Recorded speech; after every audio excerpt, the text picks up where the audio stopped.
자, 342페이지 피세요. 342페이지. 3번의 대상 청구입니다.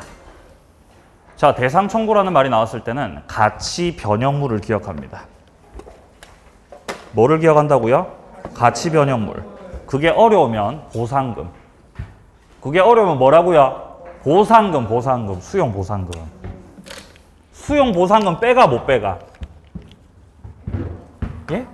빼갑니다. 빼갑니다. 수용 보상금 빼갑니다. 자, 갑과 을이 매매 계약 체결했고 갑이 팔기로 한 게 토지예요. 토지. 토지를 팔기로 한 거지. 을은 토지를 3억에 매수하기로 했어요. 매매 계약이 성립됐습니다. 자, 을이 갑한테 계약금을 3천만 원을 드렸어요. 3천만 원을.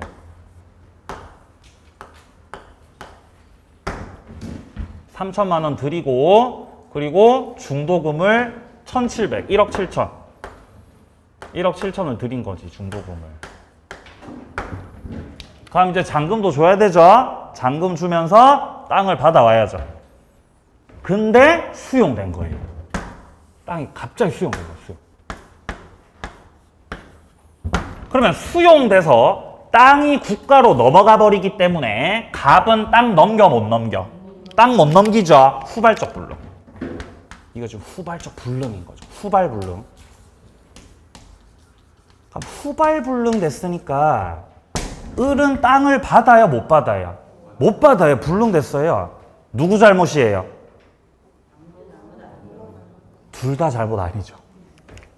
채무자, 채권자 둘 다 잘못 없죠? 수용됐잖아, 수용. 그럼 무슨 주의 돼야 돼요? 무슨 주의? 채무자주의.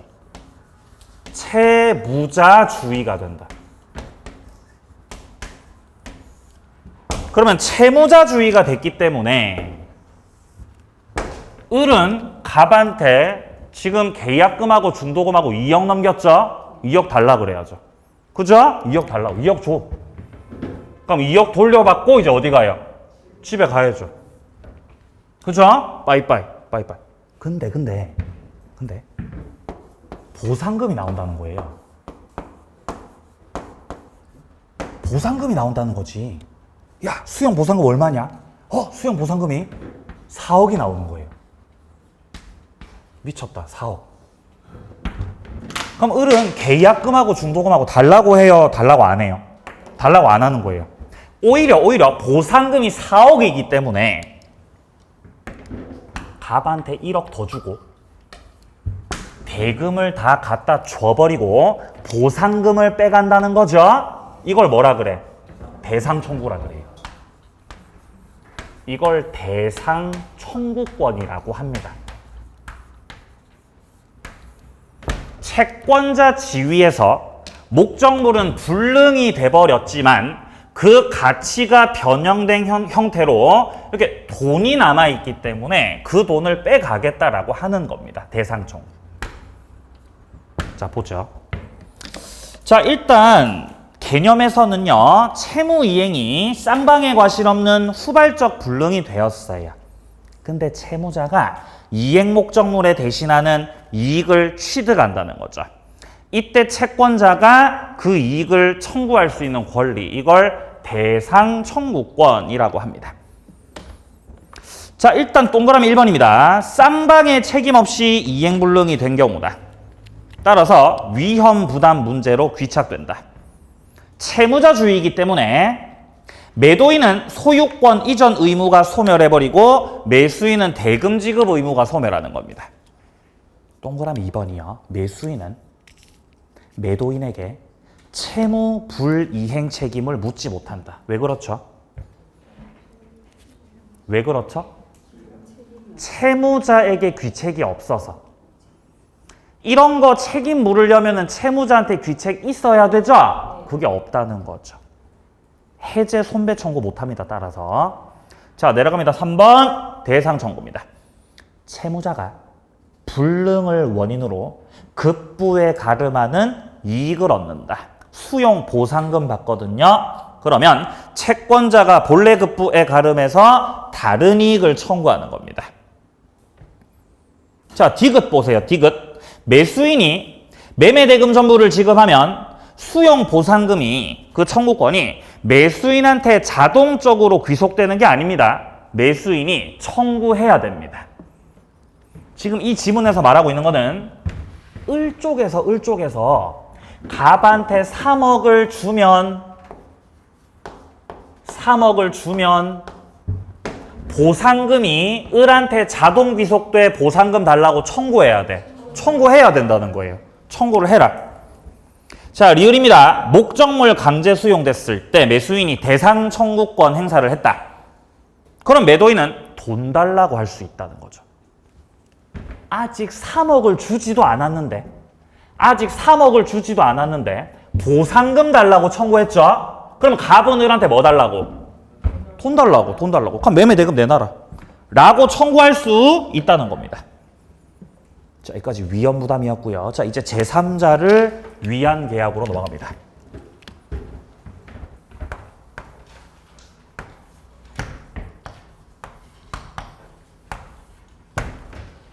사위가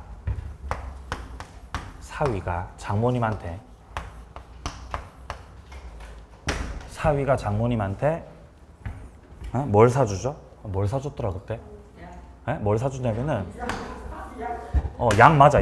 그때 뭐였지 그게? 무슨 석류 이런 거. 석류로 좋잖아요 여성분들한테. 석류즙. 이거를 이제 홈쇼핑 보다가 장모님 옆에서 이렇게 하시더라고요. 갖고 싶다고. 근데 사실 그때 그 석류즙이 아니에요. 제 기억이 왜곡됐어요. 그게 아니라 그 무슨 LED 마스크 있죠. 뭔지 아세요? LED 마스크 그거. 겁나 비싼 거. 그게 마침 TV에 나오고 있는 거예요. 그러니까 장모님이 갖고 싶다고. 그죠? 홈쇼핑에 주문하는 거죠, 주문을. 그럼 여기서 매매가 이루어지는 겁니다. 자, 매매가 이루어지고 이 매도인 측한테 뭐를 갖다 줘요, 사위가? 뭐를 갖다 주죠? 돈 갖다 주죠, 돈. 그죠? 그게 한 300만 원 좀 할걸요, 아마? 300. 그럼 300만 원 주고 이 매도인 측에서는 LED 마스크 누구한테 갖다 줘요? 장모님 댁으로. 요렇게 배송되는 거죠? 그럼 매매 계약은 누구랑 누구 사이에서 이루어졌어요? 갑과 을 사이에서 매매가 이루어졌죠? 그렇죠. 갑이 요약자, 을이 낙약자죠. 장모님은 당사자도 아닌데 그냥 수익만 얻는 거죠. 물건만 받으시는 거죠. 수익자라는 겁니다. 수익자고, 그리고 계약 당사자가 아니기 때문에 제3자라고 하는 겁니다. 이렇게 되면 이 계약이 제3자를 위한 계약이 되는 거예요. 제3자를 위한 계약이 되는 거죠. 예. 진심이었어요, 진짜로. 진심으로 사달라는 표정이었어요. 제가 샀을까요, 안 샀을까요? 어떻게 샀을 것 같아요? 바로 도망갔어요. 바로 도망갔습니다. 안 샀습니다. 안 샀어요. 네, 안 샀다는 거죠. 여기에 할아버지가 자산이 많아요. 할아버지가 땅 부자예요, 땅 부자. 땅이 많으신데 자산이 한 20억쯤 돼요, 할아버지가. 그렇죠? 근데 손자가 있는데, 우리 손자. 유일한 손자예요, 유일한 손자. 그럼 너무 귀하죠? 유일한 손자 귀하죠. 그래서 할아버지가 미리 좀 주려고, 미리 좀 재산을 좀 주려고 땅을 팔아요. 할아버지 땅을 파는 거지. 그죠? 할아버지 자산이 많으신데 여기서 2억짜리 땅을 파는 겁니다. 자, 땅을 을한테 팔면서 돈은 누구한테 주세요? 손자한테 주세요. 계좌로 이체하세요? 현금으로 주세요? 현금으로. 왜 현금으로 주죠? 추적을 피하기 위해서 현금으로 받겠다는 거죠. 만약에 이거 현금으로 안 주고 계좌로 이체하잖아요. 그럼 나중에 이거 추적 들어와요. 세무서에서 추적합니다. 추적이에요. 현금으로 받아야 돼 이렇게. 그래야 추적에서 이렇게 벗어나는 거죠. 아니면 나중에 상속세 때려 맞는 거죠. 그러니까 현금으로 이렇게 받아쳐, 현금으로. 그러니까 여러분도 가급적 현금으로 거래하세요. 현금으로. 예? 현금이 없다고요? 땅은 있잖아, 땅은. 예? 땅 팔고 현금으로 이렇게 갖다 주라는 거죠, 현금으로. 그렇죠? 예. 자, 그러면 갑과 을 사이에서 매매 계약이 이루어졌죠? 매매는 갑과 을이 했던 거지. 손자는 당사자예요, 당사자 아니에요? 당사자 아니죠? 제3자라는 거지. 그러면 계약 당사자가 아님에도 불구하고 일방적으로 돈을 받고 있죠? 수익자라는 거죠. 왼쪽도 제3자를 위한 계약이고 오른쪽도 제3자를 위한 계약입니다. 그러니까 물건을 받든지 LED 마스크를 받으시든지 아니면 돈 받으시든지 받는 거는 똑같죠? 제3자 위한 계약이라는 거죠. 근데 시험에서 제3자는 물건 안 받습니다. 돈 받아요. 돈을 밝혀요. 시험의 제3자는. 네? 돈 받습니다. 돈. 자, 한 가지 더. 아들이 있는데 이 아들이 도박 중독이에요. 도박 중독. 도박 중독에 걸렸어요.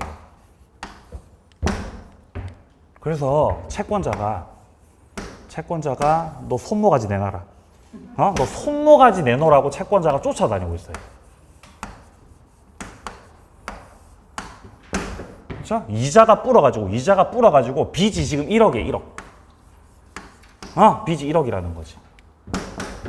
그래서 보다 못한 아버지가 제 아들 손모가지를 가만히 냅두시기 바랍니다. 라고 하면서 땅을 넘긴다고. 1억짜리 땅을.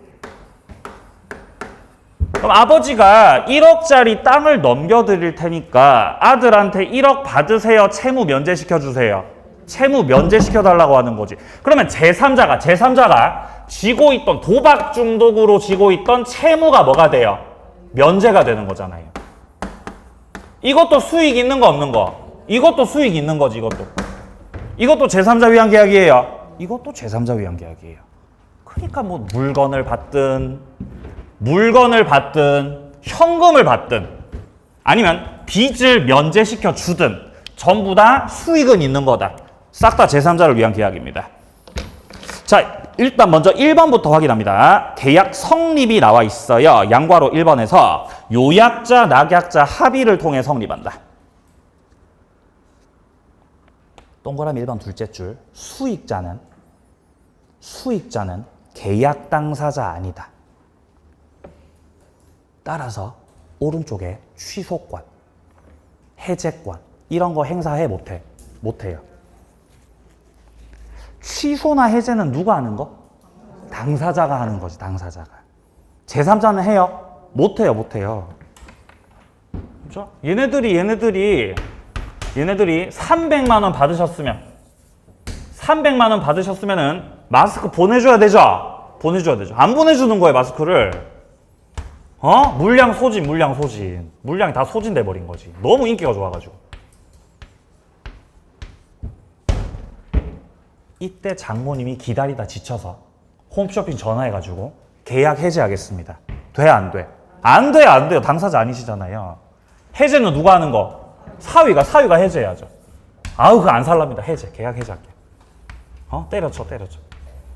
계약 당사자가 해제하는 겁니다. 제3자가 하는 거 아니에요. 제3자 아니에요. 자, 내려갑니다. 동그라미 3번을 봅니다.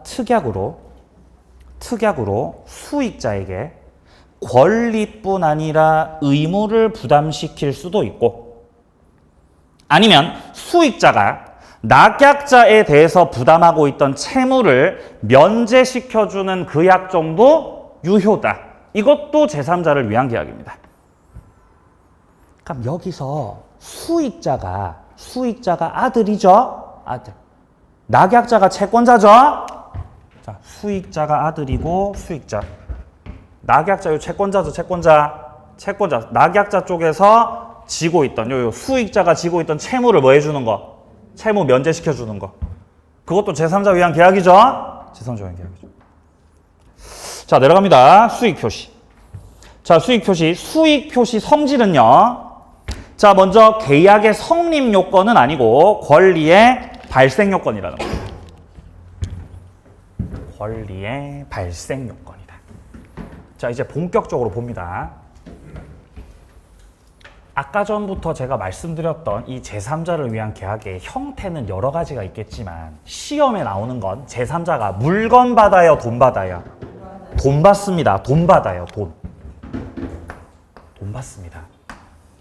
그러니까 주로 이 요약자와 낙약자 사이에서는 매매 계약이 성립되고 매매를 원인으로 해서 요약자 측에서는 낙약자에게 부동산 넘겨, 부동산. 부동산을 넘기는 대가로 낙약자 쪽에서는 그 돈을 줄 때 수익자에게, 갑이 지정한 수익자에게 요렇게 대금을 지급한다는 거죠. 제3자 위한 계약입니다. 자, 근데 여기서 수익자 쪽에서 권리를 취득하려면은 낙약자에게 나 돈 받겠다는 의사 표시해야 되죠? 그게 무슨 표시예요? 수익 표시. 맞습니다.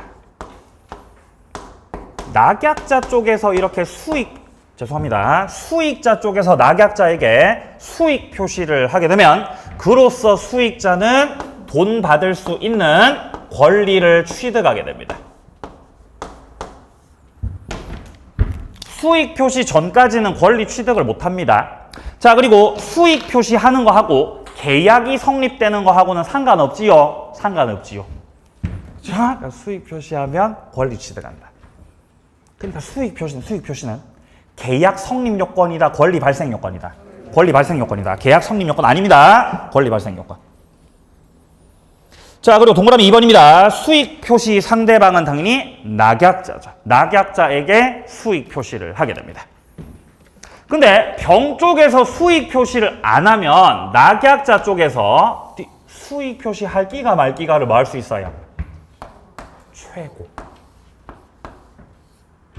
우리 시험에서 뭔가 최고를 했는데 답을 안 하시면은 한다는 거다, 안 한다는 거다?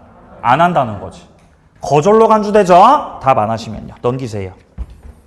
자, 344페이지입니다. 자, 이제 쟁점들이 순차적으로 나오고 있는데, 자, 먼저 양괄호 1번입니다. 첫 번째 쟁점입니다.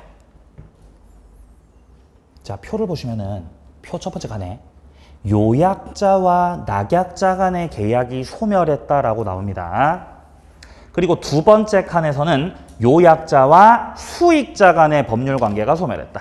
자, 먼저 첫 번째는 요약자와 낙약자 관계입니다. 요약자하고 낙약자 관계. 이 관계를 무슨 관계라 그래요? 기본 관계.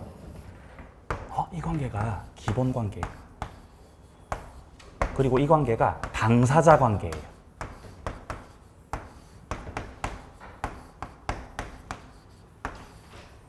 따라서 이 관계가 아주 기본적 관계이기 때문에 요약자하고 낙약자 관계가 제3자를 위한 계약에 영향 미쳐 안 미쳐? 영향 미치죠. 제3자 권리에 영향 미쳐 안 미쳐? 영향 다 미칩니다. 갑하고 을이 매매 계약을 체결하면서 이 매매 계약 속에 삽입하는 거예요.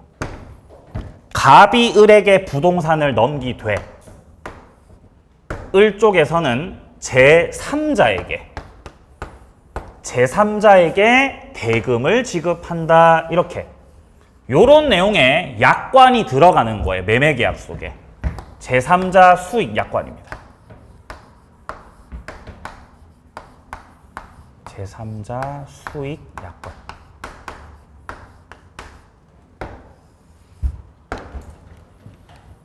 그러면 제3자 권리는 어디에 있는 거죠? 제3자 권리 어디 있어요? 제3자 권리를 어디서 정해놨죠? 여기서 정해놨죠? 그럼 제3자 권리를 정해놓은 관계는 기본관계다, 대가관계다? 기본관계. 요 관계 속에 제3자가 돈 받을 수 있는 권리를 집어넣는 거예요. 그러면 제3자가 권리가 있는데 기본관계가 해제가 되거나 그로 인해 무효가 돼버리면, 기본관계가 무효가 돼버리면은 약관도 효력이 없는 거죠. 약관도 효력 없어요. 그럼 제3자 권리 어떻게 돼요? 없어져요. 없어지지. 그죠? 없어지지. 따라서 매매 계약 관계 속에서 요약자가 낙약자에게 넘기기로 했던 물건을 안 넘기면 낙약자도 대금을 지급한다, 대금 지급 거절한다. 거절하는 거죠. 그죠? 한 번 더. 요약자 쪽에서 부동산을 안 넘기면, 물건을 안 넘겨요. 그럼 낙약자 쪽에서도 대금을 지급해, 지급을 거절해. 지급 거절하는 거예요. 그러면 지급을 거절한다는 것 자체가 대항할 수 있다, 대항할 수 없다? 대항할 수 있다는 거죠. 대항할 수 있다. 자, 이거하고 비교해서 봐야 되는 게 요약자, 낙약자, 수익자가 있을 때 요약자하고 요 수익자 관계, 이 관계는 무슨 관계라 그러죠? 대가 관계. 이 관계는 대가 관계예요. 대가 관계 속에는 제3자 권리를 정했다, 정하지 않았다. 정하지 않았죠. 제3자 권리 어디서 정하고 있어요? 기본 관계에서 정하는 거죠. 따라서 대가 관계가 무효가 되더라도, 대가 관계 무효되더라도 제3자 권리는 소멸한다, 소멸하지 않는다? 소멸하지 않는 거예요. 가만히 있는 거예요. 따라서 낙약자는 대가 관계 부존재를 이유로, 대가 관계 무효를 이유로 수익자에게 대항할 수 있다, 대항 못한다? 대항 못해요. 돈 줘야 됩니다. 자, 같은 맥락에서 요약자 값도 대가 관계 부존재를 원인으로 낙약자에게 대항한다, 대항 못한다? 대항 못합니다. 물건 넘기셔야 돼요. 자, 책에서 확인하죠. 먼저 1번부터 확인합니다. 기본관계 흠결은 수익자 권리에 영향을 미친다. 2번, 낙약자는 요약자와의 계약에 기한 항변으로 수익자에게 대항할 수 있다. 일단 문장을 잘 보면은 낙약자는 누구에게 대항한다고요? 수익자에게 대항할 수 있다 그러죠. 근데 그 중간에 나오는 요약자와의 계약, 이게 무슨 관계죠? 기본 관계죠. 기본 관계를 가지고는 수익자에게 대항할 수 있다는 거죠. 3번입니다. 요약자, 낙약자 간의 계약이 무효일 때 수익자가 선이어도 보호받을 수 없다. 왜 보호 못 받는 거죠? 너는 보호받는 제3자가 아니고 돈 받는 제3자예요. 무슨 제3자? 돈 받는 제3자, 돈 받는 제3자. 이번에 나와요. 이번에 나옵니다. 나와요. 자, 내려가서 밑에 내려가세요. 자, 요약자 수익자 관계. 자, 동그라미 1번. 대가 관계 소멸. 갑하고 병하고 지금 문제가 된 거죠. 자, 그럼에도 불구하고 요약자와 낙약자 사이 법률 관계, 기본 관계 속에는 영향을 미치지 않습니다. 동그라미 2번입니다. 요약자, 수익자 법률 관계 기한 항변으로. 이 관계가 무슨 관계죠? 요약자, 수익자 관계, 대가 관계죠. 대가 관계의 기한 항변으로 낙약자가 수익자의 급부 요구, 돈 달라는 청구에 대해서 대항할 수 있다, 대항 못한다? 대항 못한다. 자, 같은 맥락에서 3번입니다. 대가 관계 효력 상실을 이유로 자신이 기본 관계 속에서 낙약자에게 부담하기로 한 채무, 물건 넘기기로 한 채무 이행 거절할 수 있다, 거절 못한다. 거절 못하고 넘겨야 돼요. 그러니까 대가 관계를 가지고는 요약자가 낙약자에게 대항할 수 없고 낙약자는 누구에게 대항할 수 없고 수익자에게 대항할 수 없고요. 반면 기본 관계를 가지고는 요약자가 낙약자에게 대항할 수 있습니다. 그리고 기본 관계 가지고는 낙약자가 수익자에게 대항할 수 있어 없어? 있다는 거죠. 네. 그러니까 겁나 쉽죠. 사실 잘 생각해 보면 겁나 쉬워요. 지문에서 기본 관계가 나왔을 때는 지문에서 기본 관계가 나왔을 때는 대항할 수 있다 없다? 있다고 하면 돼요. 그냥 뭐 요약자고 낙약자고 수익자고 필요 없어요. 문장 끝으로 가세요. 대항할 수 있다. 혹은 이렇게 급부를 거절할 수 있다 없다? 있다. 그죠? 같은 표현이죠. 근데 문장에서 대가 관계로 나왔어. 그럼 뭐 요약자든 낙약자든 대항할 수 있다 없다? 대항 못한다. 급부 거절해 못해. 거절 못해. 이게 사실 끝이죠. 그냥 그 관계가 뭔지를 파악하셔야 돼. 문장을 볼 때. 이게 기본 관계구나. 이게 대가 관계구나를 파악해서 대항할 수 있다. 대항할 수 없다. 이걸로 이제 딱 판단해야죠. 그게 끝이에요. 그게 끝입니다. 자, 갑하고 을이 계약을 했고 그 계약 속에서 돈은 병한테 주기로 했어요. 제3자를 위한 계약입니다. 그럼 얘는 제3자예요.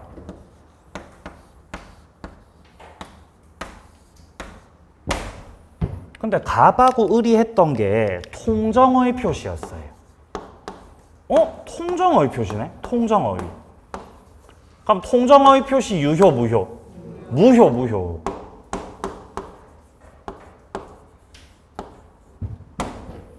자, 갑이 가장매매를 해가지고 가장 양수인을에게 등기를 넘긴 거예요. 그럼 등기도 유효, 무효? 무효지. 등기도 무효지. 근데 명의는 을명의로 지금 돼 있는 상태죠.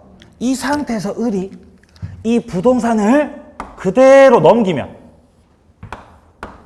넘겼고 그리고 그 양수인 정 같은 경우는 제3자였다. 그런 사정을 모르는 제3자였다. 그럼 선의의 제3자 보호받아 못 받아? 보호를 받죠. 얘는 보호받는 거예요. 지금 통정의 결과가 이거예요. 통정의 결과가 을명의로 돼 있는 등기죠. 그거를 그대로 이렇게 사신 거예요. 그럼 얘는 보호받는 제3자라는 거예요. 보호받는 제3자. 그럼 이거는 유효가 돼요? 유효가 돼요.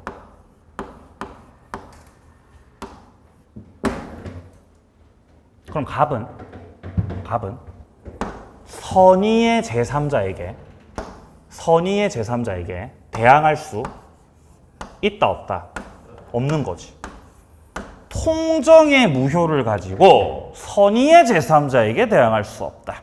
근데 여기서 보호받는 제3자하고 요 제3자하고는 다르다는 거예요. 얘는 보호받는 제3자가 아니라 무슨 제3자라고?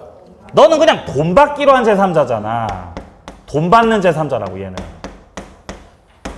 그러니까 얘는 보호받아, 보호 못 받아? 보호 못 받아, 얘 보호 못 받아, 얘는. 얘는 보호받아, 못 받아? 얘는 보호받는다고요. 왜냐면 얘는 무슨 제3자예요?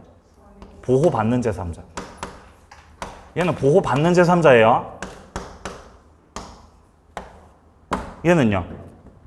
돈 받는 제3자. 보호 못 받습니다. 갑과 요약자와 낙약자 간에 체결된 계약이 통정 허위 표시로서 무효일 때 요약자는 선의의 제3자에게 대항할 수 있는 거다, 없는 거다? 대항할 수. 이거 이번에 나와요. 이번에 나옵니다. 요약자는 낙약자와의 계약이 통정의 표시일 때 그 돈 받는 제3자에게, 그 돈 받는 선의의 제3자에게 대항할 수 있다, 대항 못한다? 대항할 수 있다고 해야 되죠. 그래야 얘가 보호 못 받는다는 거잖아요. 대항할 수 있어요. 얘는 대항 못하지, 얘한테는. 얘는 보호받는 제3자라고, 얘는. 근데 그거 말고, 얘 말고. 선이라도 보호받지 못한다. 그러니까 선이라도 통정에서 보호받지 못한다는 것은 대항할 수 있다는 거죠. 맞나요? 자, 지문 확인합니다. 자, 위에 표에서 자, 동그라미 3번은 아까 읽어봤었고요. 선이어도 보호받을 수 없다. 그리고 4번으로 내려가세요.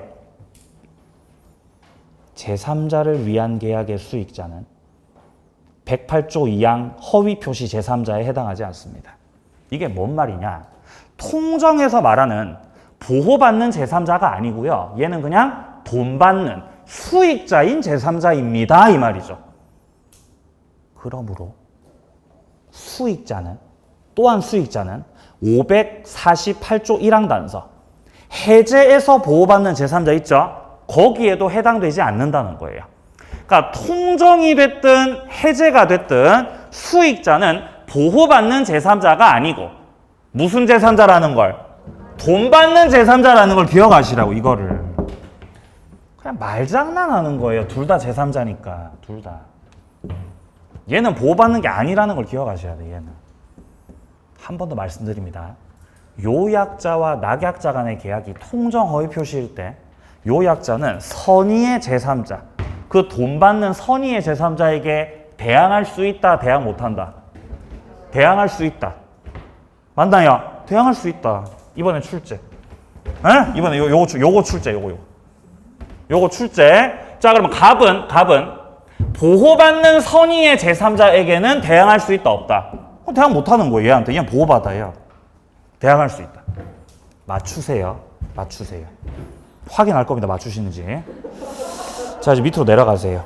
양괄호 2번 내려갑니다. 낙약자가 채무를 불이행하셨네요. 낙약자가 채무를 불이행한다는 건 돈을 안 준다는 거죠. 수익자한테 돈 줘야 되는데 돈을 안 주시네요. 그럼에도 불구하고 기억입니다. 제3자를 위한 계약의 당사자가 아닌 우리 수익자께서는 계약을 해제하거나 무슨 뭐 원상 회복 청구하거나 이런 거 할 수 없습니다. 추가하세요. 취소권도 못한다. 추가하세요. 취소도 못한다. 또 추가합니다. 부당이득 반환 청구도 못한다. 못해요. 왜 못하죠? 당사자가 아니어서요. 당사자가 아니어서 해제도 못하고 원상회복 청구도 못하고 취소도 못하고 부당이득 반환 청구도 못하고 이런 것들은 다 누가 하시는 거? 당사자가 하신다는 거지. 당사자가. 자, 근데 동그라미 2번에 나오듯이 뭐는 할 수 있어요? 손배 청구는 할 수 있습니다. 내가 돈 못 받아서 손해가 생겼을 때 손배 청구는 가능하다. 확인하세요. 자, 그리고 양괄호 3번에서 최고는 아까 말씀드렸던 거죠. 낙약자가 수익자에게 최고할 수 있고 여기서 답을 하지 않으면 수익 표시 거절로 간주된다. 자, 오른쪽 페이지 넘어가세요. 4번입니다. 부당이득 반환 처리의 문제입니다. 자, 동그라미 2번입니다. 기본계약이 해제가 되거나 무효가 됐을 때 낙약자는 수익자에게 지급했던 대금을 돌려달라고 부당이득 반환 청구할 수 없습니다. 이거 누구한테 돌려달라고 해야 되는 거죠? 예, 맞습니다. 요약자 갑에게 돌려달라고 해야 됩니다. 수익자한테 하는 거 아닙니다.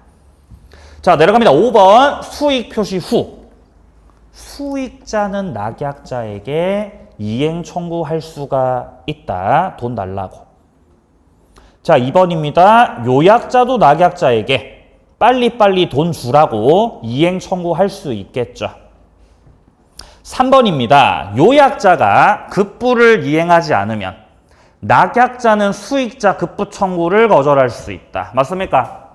예. 물건 안 주니까 돈 안 주죠. 이게 무슨 관계로 대항하는 거예요? 기본 관계로 대항하는 거 맞습니다. 자, 4번입니다. 수익 표시 후에는 계약 변경, 대금 감액 할 수 없습니다. 이미 권리가 확정돼서. 자, 5번입니다. 수익자가 수익 표시를 한 후에 요약자하고 낙약자하고 합의 해제를 해 못해? 합의 해제 못해요. 설령 합의 해제를 했더라도 수익자 권리에 영향 미쳐? 영향 안 미쳐? 영향 안 미칩니다. 자, 요까지 제3자를 위한 계약이었고요. 조금 쉬었다가 밑에 이제 해제 이어서 보겠습니다.